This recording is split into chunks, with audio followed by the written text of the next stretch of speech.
saben la verdad de las historias. Nada se podía. Esta sintonía cada lunes nos anuncia que entramos en la sección, que además es la que despide el programa de los lunes, que es la sección de literatura canaria, con nuestra alma mater, alma pater, alma de todo, que es Beatriz Morales. ¿Qué tal, Beatriz? ¿Cómo estás? Buenas tardes, Juan, un placer estar aquí otro lunes más. Igualmente, alma omnium, podríamos decir, el alma de todo en esta sección es Beatriz Morales, docente de lengua castellana y literatura, presidenta del Ateneo de Las Palmas. Además hoy nos trae, bueno, como cada lunes nos trae siempre un personaje literario destacable, importante de nuestro archipiélago. En este caso, cuéntanos. Sí, hoy traemos a Pilar Logendio, una poeta tinerfeña de pleno siglo XX. Nació el 23 de mayo de 1931 y falleció un 25 de julio de 1989. Se dedicó gran parte de su vida a la poesía, pero también fue una gran activista feminista. Y creo que cada vez que hablamos de distintas escritoras canarias, una de las cosas que más caracterizan a estas mujeres es ese compromiso social y cultural con toda la historia de la literatura canaria femenina, y creo que Pilar Logendio lo es, ¿no? Y vamos de entrada a verificar un poquillo por qué. Bueno, como digo, poeta tinerfeña del siglo XX, que entre otras cosas ya de entrada tenía una genealogía muy interesante a nivel familiar, puesto que es descendiente de José de Viera y Clavijo y de Ángel Guimerá. Entonces, bueno, ya de entrada, una familia de artistas canarios, ¿no? De escritores canarios, ya va a ser que ella desde el principio de su vida pues esté completamente asentada. Dada la literatura desde pequeña, empieza a escribir desde los 15 años, ya a esas edades, ¿no? Adolescentes con esas inquietudes artísticas, y bueno, ella empieza sobre todo en su posadolescencia a frecuentar distintas tertulias en Santa Cruz de Tenerife, una La Gaditana, otra Café La Peña, donde va a empezar a coincidir con otros artistas coetáneos a ella que la van a marcar y la van a inspirar, ¿no? Estoy hablando de Domingo Pérez Mínic, de Pedro García Cabrera, de la escultora María Belén Morales, al final pues todos, como digo, o Eduardo Westerbold, todos y cada uno de estos artistas. Toda la gente de las vanguardias, en fin, nombres sí, míticos, un grupo mítico de la literatura y del arte canario. Efectivamente, del siglo XX. La facción surrealista de Tenerife, ¿no? Está claro. Entonces, eso la va a marcar y de hecho ella va a ser fiel defensora a las vanguardias, como veremos. Bueno, de entrada empieza, lo primero de todo, como muchos poetas en sus inicios, empieza a publicar en distintas revistas literarias. De hecho, empieza desde 1954 en revistas como la famosa Mujeres en la Isla, Nosotros, Gaceta Semanal de las Artes, Tagoror Literario, y desde marzo de 1955 empieza a aparecer públicamente y a participar con su poesía en actos culturales. De hecho, justo su primer acto en este mes de marzo fue en el Ateneo de La Laguna, así que también una profunda vocación ateneísta, ¿no?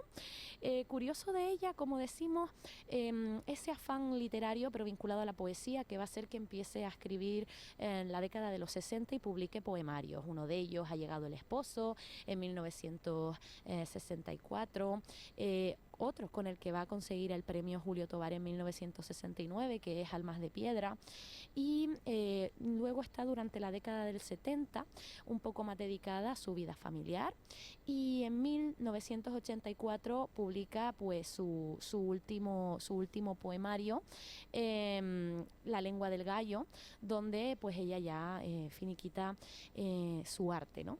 Pero este compromiso que decíamos, es importante resaltar varias cosas. El primero es que no solo fue poeta, sino que a través de su poesía estuvo participando con un grupo de mimo llamado Los Ambulantes en la década del 60 para recorrer no solo Tenerife, sino el resto del archipiélago, haciendo un teatro activo con la literatura, con composiciones de ella como La muchacha y la gaviota, La muerte, El poeta y su alma, importante porque ella fue una poeta muy trascendental.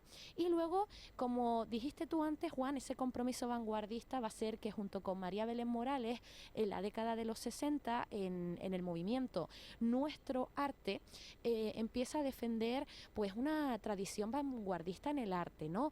Tender un poquito la mano y evitar esa tendencia en aquel momento al figurativismo que había, ¿no? En plena dictadura también. Buscan de nuevo, a través de la conversación y el diálogo, crear un arte distinto, un arte rompedor, vanguardista, ese compromiso, como decimos, digamos, la va a marcar. Y activista feminista, lo dije, ¿por qué?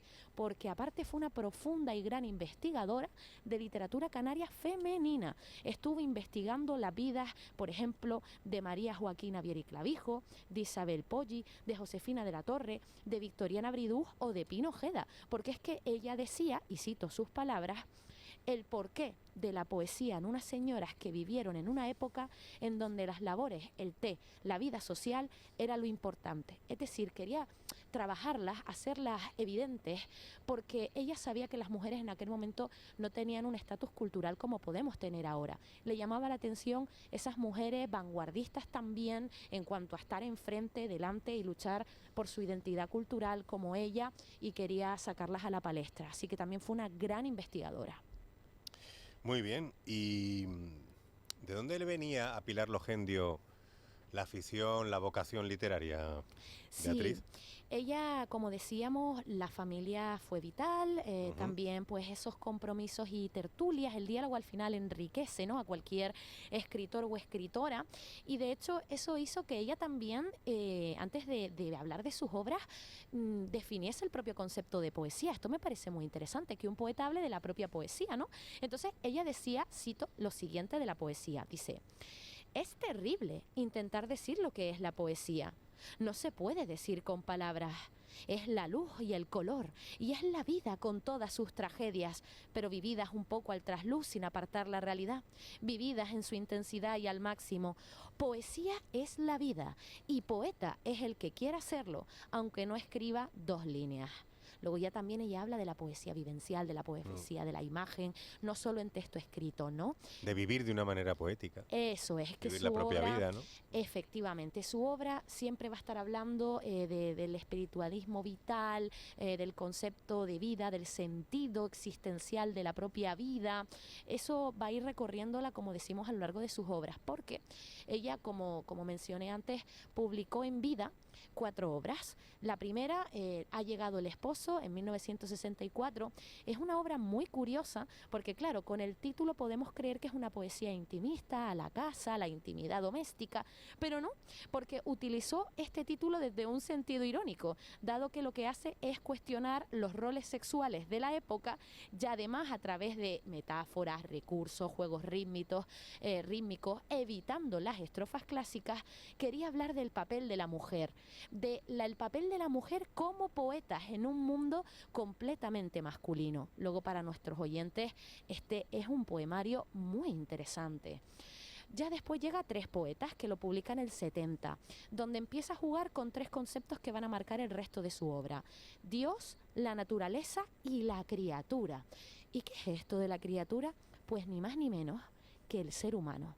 Por lo tanto, llegamos al poemario que fue galardonado con el premio Julio Tobar, que es Almas de piedra, y probablemente su poemario más inmenso, más simbolista, más existencialista.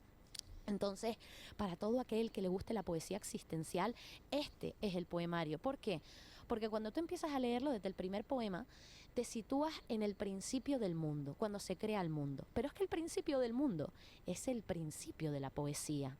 Luego, cuando el ser humano intenta buscar su sentido, su lógica, qué es el misterio, qué es la esperanza, qué es la ausencia de lógica incluso, todo eso es la poesía.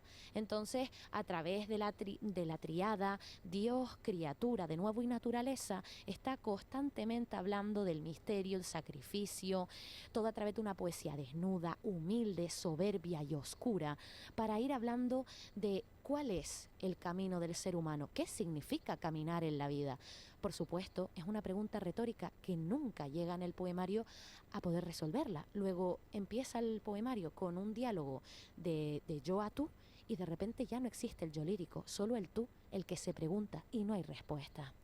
Y finalmente, como digo, en su vida, al menos de forma, quiero decir, viva, escribe La lengua del gallo en 1984.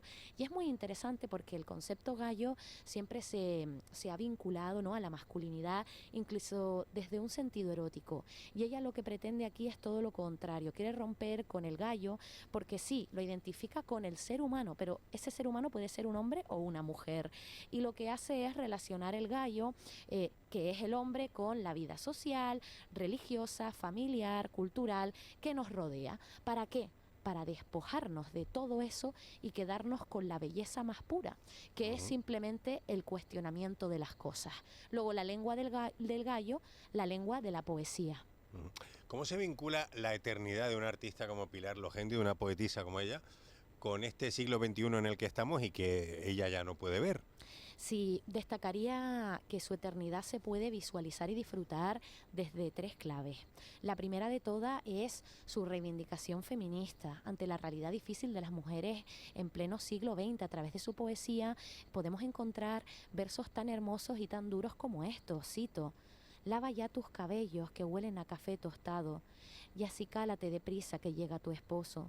Tienes el delantal manchado de grasa y tus manos están negras de estar pelando verduras. Tu cuerpo está mustio del trabajo del día, pero debes reponerlo antes que oigas su voz en la calzada.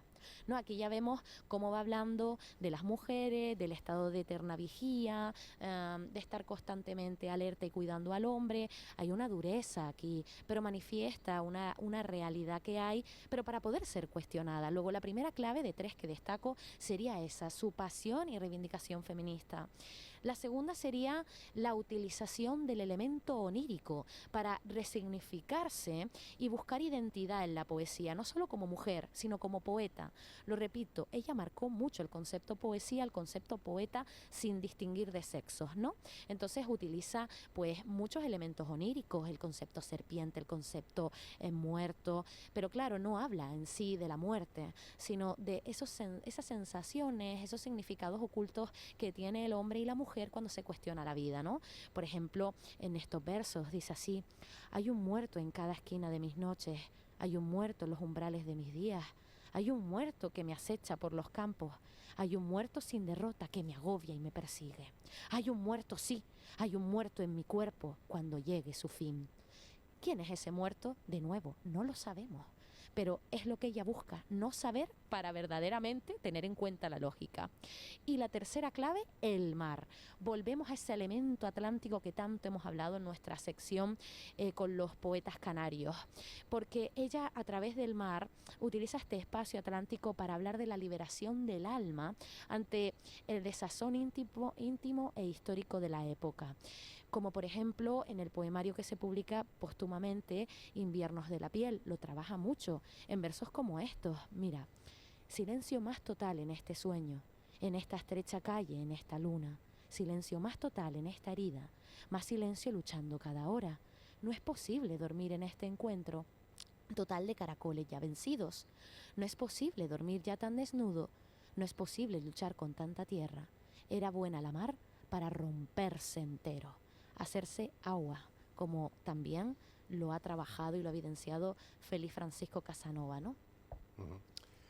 Pues muy bien, ¿qué más nos cuentas, Beatriz?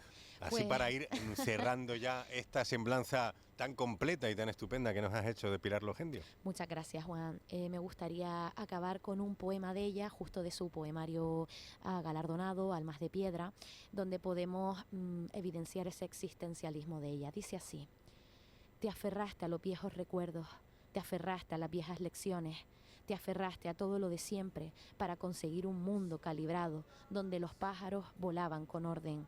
Al final los dioses lo probaron todo por unanimidad y las dioses callaban y recorrían las calles con los muslos a la vista y las antorchas eran de gas y las túnicas caían al primer golpe y empezaste a pensar y te intimidó tanta grandeza, tanta falta de justicia, pero tú creíste en la justicia, creíste. Ahora el festejo es sin luces. Ya no te acompaña nadie, ni siquiera para llorar, porque luchar es eso.